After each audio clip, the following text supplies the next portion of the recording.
పవన్ పాచిక పారిందా? ఎక్కడ నేర్చాడో కానీ పవన్ కళ్యాణ్ చాలా ముందు చూపుతో వెళుతున్నాడు అనిపిస్తూ ఉంటుంది ఒక్కోసారి. అంతలోనే రాజకీయ రణతంత్రం తెలియక చతికిల పడుతున్నాడా అని కూడా అనిపిస్తూ ఉంటుంది.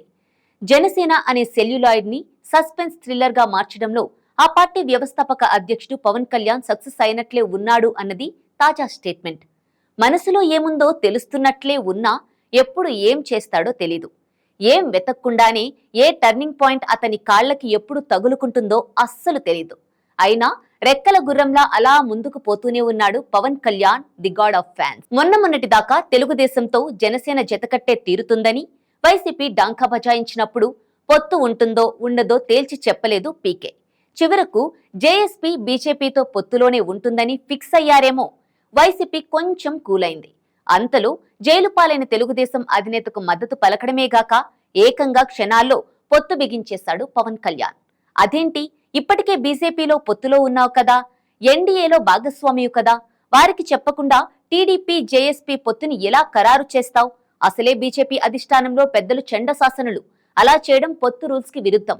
అందులోనూ టీడీపీ అంటేనే ఆ పార్టీ కారాలు మిరియాలు నూరుతోంది అని మైకుల వాళ్ళు చెవుల్లో పోరు పెడుతూనే ఉన్నారు. అయినా పవన్ కళ్యాణ్ మెడ మీద చెయ్యి వేసి తుడుచుకుంటూ వెళ్లిపోయాడు. అందులో ఐ డోంట్ కేర్ అనే బాలయ్య బాబు కొత్త సినిమా ట్యాగ్ లైన్ కనిపిస్తోంది. పవన్ కళ్యాణ్ మూవ్ ని రెండు రకాలుగా చూస్తున్నారు విశ్లేషకులు. అవసరమైనప్పుడు పవన్ రాజకీయాల్లో వేగంగా నిర్ణయాలు తీసుకోవడంలో రాటుదేలాడని కొందరు అభిప్రాయపడుతుంటే, అరే అలా అంత ఫాస్ట్ డెసిషన్స్ ఎంత డేంజరో తెలుసా అని మరికొందరు ముక్కున వేలేసుకుంటున్నారు.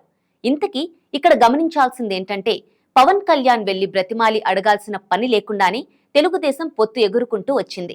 ఇంత మంచి అవకాశం కల్పించిన జగన్ కి లోపల పవన్ థ్యాంక్స్ అని చెప్పేస్తూ కూడా ఉండవచ్చు అని కొక్కిరాయలు చెవులు కొరుక్కుంటున్నారు. చూడటానికి హాస్యంగా అనిపిస్తున్న ఈ కామెంట్ కూడా ఆలోచించాల్సిందే. గతంలో కన్నా జనసేన ఇప్పుడు 1-2 సీట్లు అధికంగా డిమాండ్ చేసి మరీ పొందవచ్చు. అతి సమయంలో తెలుగుదేశం శ్రేణులు కూడా పవన్ కి ఫ్యాన్స్ గా మారిపోవచ్చు. దానివల్ల వారి ఓట్లు సక్రమంగా తన ఖాతాలో వేసుకోవచ్చు. ఇప్పుడు అర్థమైందా పవన్ లేటెస్ట్ స్ట్రాటజీ? అదన్నమాట. పవన్ తో అట్లుంటది. ఆంధ్రాలో పొత్తు ఈ విధంగా ముందుకెళ్తుంటే తెలంగాణలో పొత్తు తెరపైకి వచ్చింది.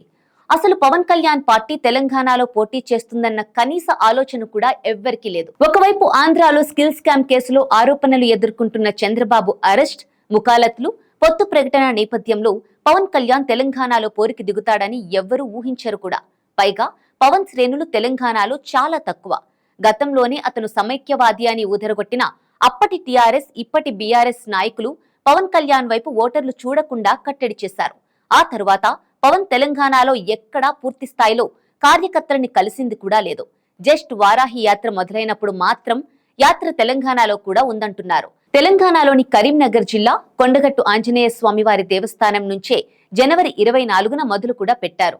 ఇక ఎన్నికల డేట్ ని కమిషన్ ప్రకటించే వరకు అక్కడ పార్టీ ఉందన్న విషయమే మరిచాడన్న విమర్శలు లేకపోలేదు. కానీ ఎన్నికల తేదీ ప్రకటన వెలువడగానే తాము 32 సీట్లలో తెలంగాణలో పోటీ చేస్తున్నామని ప్రకటించారు. పోటీ చేస్తున్నామన్న పీకేని మరి పొత్తు సంగతేంటి మహానుభావా అని అడిగితే సైలెంట్ గా ఒంటరిగా పోటీ చేస్తున్నామన్నాడు. అదేంటి సామి, ఆంధ్రాలో టీడీపీ పొత్తన్నావు కదా, ఇక్కడ కూడా అదే ఫాలో అవ్వకపోయావా అంటే నో ఆన్సర్. సరే పోని పాత మిత్రుడు బీజేపీతో పొత్తు పెట్టుకుంటే ఒక్క సీటైనా వస్తుంది కదా అని సలహా ఇచ్చినోళ్ళని ఓ చూపు చూసి నోనో అనేస్తున్నాడు. బహుశా టీడీపీ ప్రస్తుత పరిస్థితుల్లో పోటీ చేయదు కనుక సెటిలర్ల ఓట్లు బచాయించనీకి చూస్తుండని బీఆర్ఎస్ వెంటనే స్పీకర్లు ఆన్ చేసింది.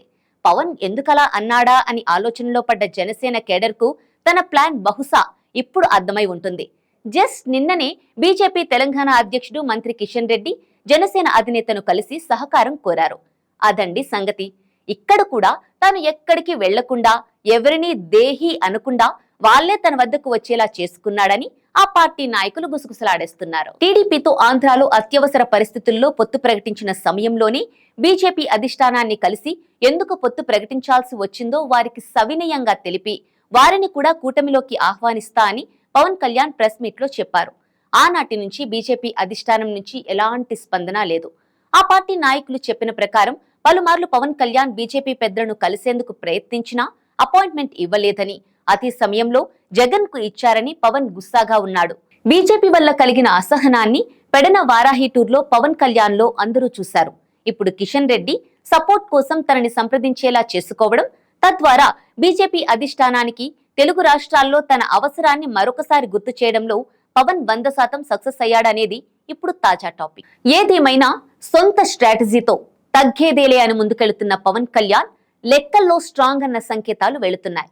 అయినా సరే ఇది రాజకీయ చదరంగమని, అపోనెంట్స్ గట్టి పిండాలని అర్థం చేసుకుంటూ జన సైనికులకు సరైన దిశానిర్దేశం చేస్తే ముందు ముందు పవన్ కళ్యాణ్ జనసేన కీ పార్టీగా, డిసైడింగ్ ఫ్యాక్టర్ గా 2 తెలుగు రాష్ట్రాలలో చక్రం తిప్పవచ్చు. ఏదేమైనా సొంత స్ట్రాటజీతో తగ్గేదేలే అని ముందుకెళ్తున్న పవన్ కళ్యాణ్ లెక్కల్లో స్ట్రాంగ్ అన్న సంకేతాలు వెళుతున్నాయి. అయినా సరే ఇది రాజకీయ చదరంగమని, అపోనెంట్స్ గట్టి పిండాలని అర్థం చేసుకుంటూ జన సైనికులకు సరైన దిశానిర్దేశం చేస్తే ముందు ముందు పవన్ కళ్యాణ్ జనసేన కీ పార్టీగా, డిసైడింగ్ ఫ్యాక్టర్ గా 2 తెలుగు రాష్ట్రాలలో చక్రం తిప్పవచ్చు.